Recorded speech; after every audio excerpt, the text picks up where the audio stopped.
El tercero es el ducto arterioso persistente. Esta es una de las cardiopatías congénitas más frecuentes en perros.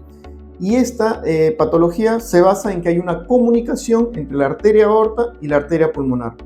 Esa comunicación determina que haya un cortocircuito izquierdo-derecho, es decir, un paso de sangre desde la arteria aorta hacia la arteria pulmonar.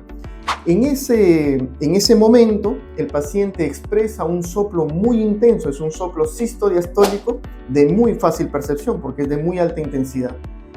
Sin embargo, debemos mencionar que cuando la enfermedad avanza, el paciente desarrolla hipertensión pulmonar severa precapilar y por lo tanto las presiones entre la arteria aorta y la pulmonar se igualan. En ese momento, el soplo desaparece.